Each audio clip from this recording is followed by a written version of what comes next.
Communication skill, अगर communication की बात करें, आप सभी जानते हैं कम्युनिकेशन का सीधा सा मतलब है किसी से बात करना। क्या सिर्फ बात करना ही कम्युनिकेशन है? कम्युनिकेशन का एक्चुअल मीनिंग होता है कि कोई भी ऐसी चीज जो हम सामने वाले से बात कर रहे हैं, उसका हर एक शब्द सामने वाले को समझ आना चाहिए। ठीक है, आप लोग समझ रहे हैं मैं क्या कहना चाह रहा हूं? ओके, सो क्या ऐसी चीजें जो हमें फोकस करनी चाहिए कम्युनिकेशन स्किल्स के थ्रू? देखो, आप सब तो जानते हैं कि हमारा लैंग्वेज अच्छा होना चाहिए, है ना। हम बोलते हैं तो हिंदी अच्छी होनी चाहिए, इंग्लिश बोलते हैं तो इंग्लिश अच्छी होनी चाहिए। तो वो चीज मैं इसमें ऐड नहीं कर रहा हूँ। मैं 5 ऐसे पॉइंट्स ऐड कर रहा हूँ जो सभी को आने चाहिए। जैसे फर्स्ट पॉइंट है हमारा चूजिंग अ कम्युनिकेशन मीडियम। इस बात का मतलब क्या है? आप लोगों ने देखा होगा कुछ लोगों की इंग्लिश बहुत अच्छी होती है, so they prefer to talk in English. उनको मतलब नहीं है कि सामने वाले को प्रॉपर इंग्लिश समझ में आ रही है या नहीं आ रही है।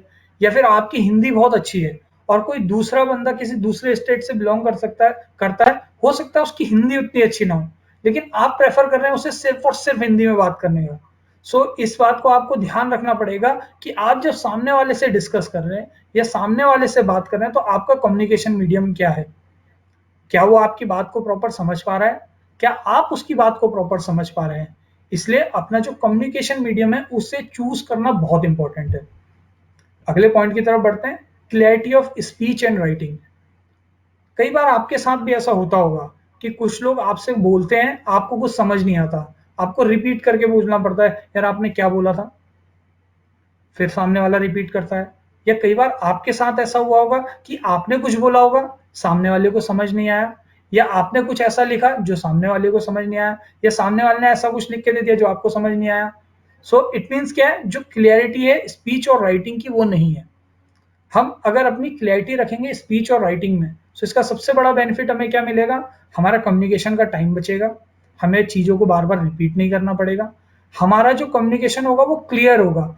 हम जिस इंटेंशन से सामने वाले को अपनी बात समझाना चाहते हैं, वो सामने वाला हमारी बात उसी उसी इंटेंशन से समझ पाएगा। ठीक है, सो आगे बढ़ते हैं, ओपन माइंडनेस। ओपन माइंडनेस का मतलब होता है कि बात करने के लिए या फिर जो आप कम्युनिकेट कर रहे हो, सो आपको सिर्फ शरीर से वहां पे नहीं रहना है, आपको माइंड के साथ भी वहां पे अवेलेबल रहना है। आपको ओपन रहना है कि यार मैं सामने वाले की बात को प्रॉपर सुनूं, या मैं जब बोलूं तो सामने वाला मेरी बात किस तरीके से सुन रहा है मैं उसको समझूं। जरूरी नहीं है कि मुझे कोई बात करनी है तो मैं सिर्फ बस कह दूं, ये मेरा काम नहीं है। मेरा काम क्या है कि अगर जैसे मैं आपको भी प्रेजेंटेशन दे रहा हूँ, सो मैं जिस चीजों को आपको बता रहा हूँ, तो मेरा फर्ज बनता है कि वो चीजें आपको समझ में आए। ठीक है, आप लोग सेमिनार अटेंड कर रहे हैं, सो आपका माइंड किस पे होना चाहिए कि मेरे को ये सेमिनार अटेंड करना है, मुझे यहाँ से कुछ पॉजिटिव ग्रैब करना है। सो हमें ओपन माइंड के साथ दोनों को कोलैबोरेशन करना है। ठीक है, सो अगला पॉइंट है गिविंग एंड रिसीविंग फीडबैक। कोई भी कम्युनिकेशन होता है, वो कैसा भी कम्युनिकेशन हो, उसमें फीडबैक लेना और देने का दोनों का जो प्रोसेस है वो होना चाहिए। अगर मैंने आपको प्रेजेंटेशन दी तो मेरे को फीडबैक आपसे लेना चाहिए कि मैंने आपको अच्छा किया या बुरा किया। आपने अटेंड किया या आपने कोई कम्युनिकेट किया तो आपको फीडबैक लेना चाहिए कि वो सही था या नहीं था। या फिर अगर मैं किसी को बताता हूँ कि ये सही है या ये गलत है, सो ओपनली वो चीज एक्सेप्ट होनी चाहिए। उससे क्या होता है, हम फ्यूचर में या फिर नेक्स्ट टाइम से उस चीज को और बेहतर कर सकते हैं। Last but not the least, सबसे important point, knowing when to communicate.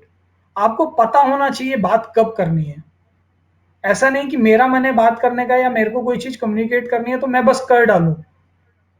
सामने वाले का टाइम कैसा है, सामने वाला कितना बिजी है, सामने वाला किस प्रोसेस में है, सामने वाला क्या काम कर रहा है, या वो किस वे में है, क्या वो अंडरस्टैंडिंग करने के सिचुएशन में है या नहीं है, क्या ये सही टाइम है या बात करने का या नहीं है। सो ये हर चीजें हम सबको पता होनी चाहिए कि हम कम्युनिकेट कब करना है और कैसे करना है।